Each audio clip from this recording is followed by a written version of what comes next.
So today I'm going to talk about Ethereum. Now, a lot of you say, well, I know everything about Ethereum. Well, if you already know Ethereum or you don't, I'm just going to go over it again. I see all kinds of social media posts, people always bashing it for this reason or the other. And if you're new to crypto or fairly new, you may not realize the significance of Ethereum. All things in crypto aren't the same. My name is Brian. I do tips, tools, coin analysis. I've got a school community with a link below where I teach classes. You can understand everything to do with crypto. I'm a big dumb animal. Informational purposes only. That's my disclaimer. Let's talk about Ethereum, and I'm just going to hit some top points. Why? Well, I've always been completely transparent and say, look, at the moment I own probably over 60 different cryptocurrencies. If we do go in a bull run and some of these get really high multiples, I'll probably sell the majority of them. If the crypto market continues to go in waves of peaks and valleys and peaks and valleys, there will be a bucket of those that I hold, and it may only be about 10%. I may sell some and buy some back later, but in terms of things like Bitcoin, Ethereum, and some other crypto, I will hold for the long term, either in my personal accounts or my IRA accounts as well. Ethereum is definitely one of them, and I'll get to that and why at the end. But let's look at Ethereum generally. Here it is actually on CoinMarketCap. It's number 2 behind Bitcoin. Now, just because it has a high market cap doesn't mean it's a valuable crypto. If you look at something like XRP, I've talked about XRP before, it also has highly diluted value, pretty close to Ethereum. Sometimes it's been more. But I don't think anyone, even those that love XRP, will say that XRP has anywhere near the amount of accomplishments or has anywhere near the amount of impact on cryptocurrencies without Ethereum. Without Ethereum, 30 to 40 of the top 100 cryptos wouldn't even exist. We'll talk about that in a second. So let's get into some of the basics. I'll throw them up here and talk about them quickly. Actually, I should say first, it came out in 2015, one of the original cryptos. Security, known for a high level of security. That's very important for particular things like, obviously, finance and other reasons. Smart contract platform. They pioneered smart contracts in enabling what they call decentralized applications and decentralized finance protocols, DeFi. Then they've got a large developer community, one of the largest, if not the largest. It's been widely adopted by institutions, developers, users, and particularly enterprise adoption. Big companies like Microsoft, JP Morgan, and others. You probably heard of Ondo, which is an ERC20 token. We'll talk about ERC20, and they work with BlackRock. So they're big in the finance space as well as many other spaces. They had a 2.0 upgrade, they called it, the Ethereum 2.0, where they moved from a proof of work to a proof of stake, which essentially, if you had to explain it to someone, just say it improved scalability, but more importantly, improved energy efficiency, uses a lot less energy, like 99% or something. Then recently a big upgrade here in 2025. They called it Pectra. I think it was in early May. Boosts for layer 2, smart contract improvements, efficiency, things that people wanted. Now let's talk about the ERC20 standard, Ethereum's standard that other cryptocurrencies use, and that's why they exist. It's the backbone of all these other cryptocurrencies. Basically, it's a technical set of standards. Think of it as rules. And because of that, if the crypto follows those ERC20 standards, it can be saved in wallets, used in DeFi, used on decentralized exchanges. I'm really simplifying it, but just to give you an idea, many of the top 100 cryptocurrencies, like 30 to 40 of them probably, are ERC20 standard tokens. In other words, Ethereum is a layer 1. Some of these other ones are not layer 1s, so they use and are built upon Ethereum. USDT, USDC, huge market cap stablecoins, DAI. Then you've got others like Link, Uniswap, some of the meme coins. You've got Ondo, and there's probably over 1,000 or more rely on the Ethereum blockchain. And one of the cons that people might say that you'll hear a lot about Ethereum is they'll usually say it's slow and it's too expensive. And then they balance that with, but it's very secure.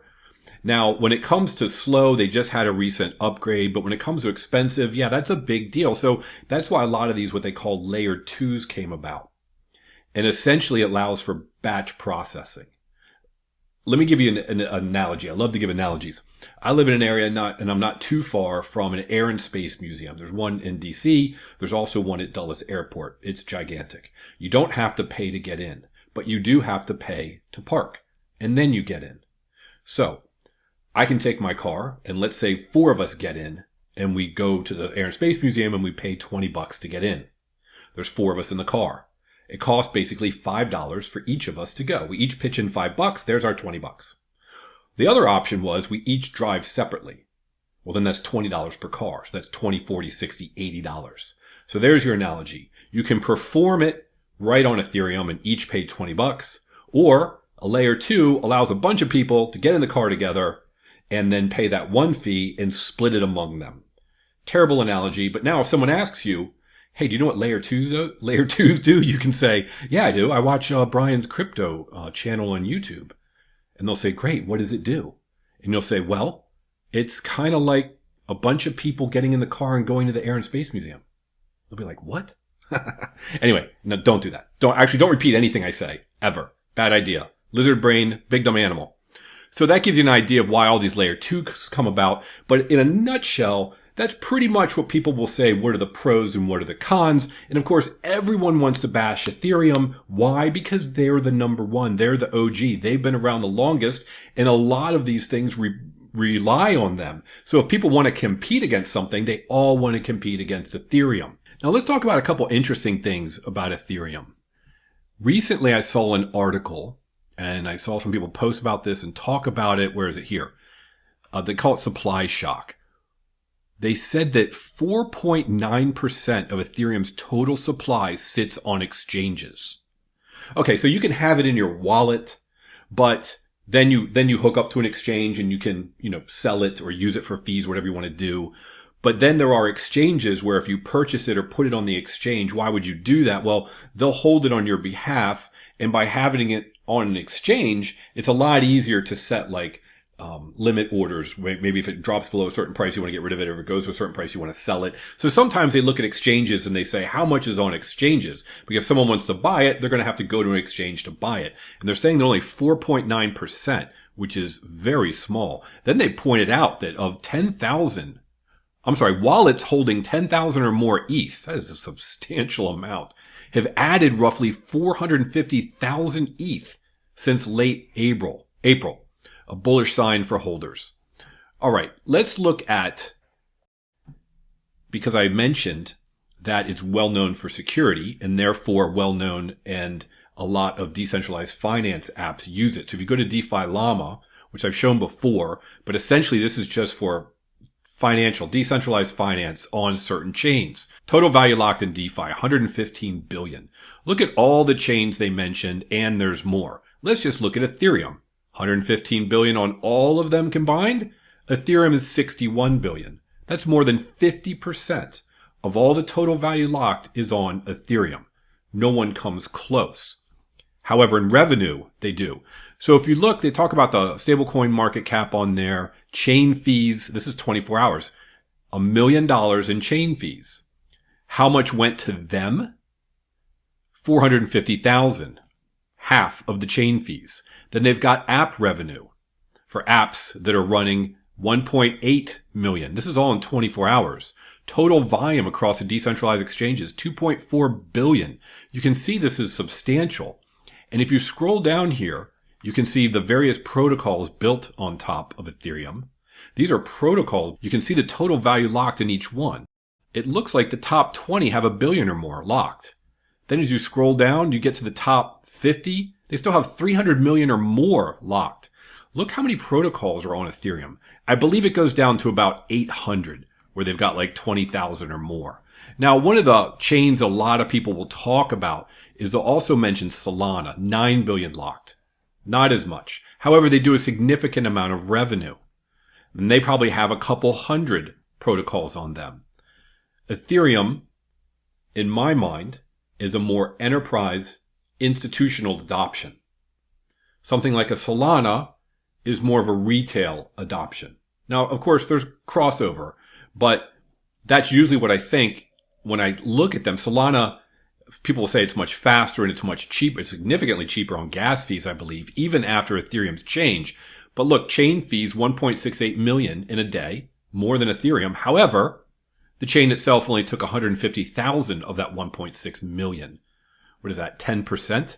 Whereas Ethereum took 50%. Different business models, going after different models, different attributes. But Ethereum, in my mind, is the king. Now, another thing about Ethereum that I find very interesting, I said that, and I've talked about debanking. I don't like banks, never have. It's because I'm an entrepreneur. When you go to a big bank, like a Bank of America, you think, oh, I'm going to go get like a business. No, you're not. You're not going to get a business loan from a big bank. You're going to go into a big bank and they're going to say, open a checking, open a savings, get a car loan, get a mortgage. That's all they care about. That's all you're good for. Open a credit card. That's all they care about. So I'm not a fan of big banks at all. Totally fine if they just get eviscerated by crypto. So something like Aave, which is a large lending protocol, you can put up Ethereum. They have Ethereum and wrapped Ethereum. They have about 10 billion and you can supply it and you can receive a yield.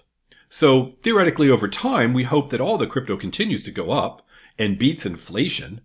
So this is one like Bitcoin and others that I want to hold for the long term. And I always want one that has these lending protocols so that I can hold my assets and borrow against them. Not a unique thing. People do it all the time with stocks and commodities. You go in, you get a margin loan, that sort of thing. But there are differences in the way the loans work. But if you look at it here, if you want to take out a stable coin, which I've mentioned before, the only way to do it, best, safest way to do it, unless you're trying to short something, USDT, USDC, stable coins, 5%. Okay, so right now, and I have Ethereum in Aave, I can go in, click a button, because it's over collateralized, meaning you have more on than you're taking out, and I can get a quick loan. Now, these are variable. And I could go on and on about borrowing and lending with crypto, but essentially right now, just know, for the most part, it has to be over collateralized, and it's going to be a variable rate. So you don't want to get like a 30-year mortgage using one of these protocols or even a car loan because you don't know how much it could go up or down. But if you've got a major car repair and you won't have the money for a month from now, take a quick loan, pay them, put it in your bank account, pay them, turn it into USDC, pay them, etc. You get the idea. So yet another reason why I love Ethereum, and it's one that I will hold for a very long time. Let's look at the chart. This is the chart going all the way back from when it started. It's a monthly chart just to make it easier to see. The last bull run we had, there's the price. I believe it was 48.67 that it peaked at. This last time, last summer and last November, December, it got up to 3,800, 8,500 now. It had dipped down around 1,500. If you saw some of my other shows, I was saying, hey, I'm buying Ethereum, particularly at these levels. I believe it will blast through this price and hopefully continue to move. At a $2,500 price and a potentially $5,000 price, some people have called for 6, 8, 10, 12. I don't really know. That's not a huge gain, but it's a 2x. Are you kidding me? That's way better than your money sitting in a bank. And for me, this serves multiple purposes. It's an asset that I can hold. I can easily trade 24/7. I can earn a yield on it. I can also use it as collateral. So it's one that I'll be holding for a long time. Do take a look. This video popped up here. You can learn about my crypto school because I teach things like how do you get things into a protocol? How do you borrow? What's the right way to do it? How can you even use one of these protocols like I did when the price dropped? I actually took loans of stable coins, bought more Ethereum, and then supplied the Ethereum so I could take more stable coins and buy more Ethereum. Dangerous, but doable. So far, it's worked out because it almost doubled in price. Again, have a great day. Thanks for watching. Hope we can all make generational wealth together with crypto. That was a fast Ethereum primer. Hope it was helpful.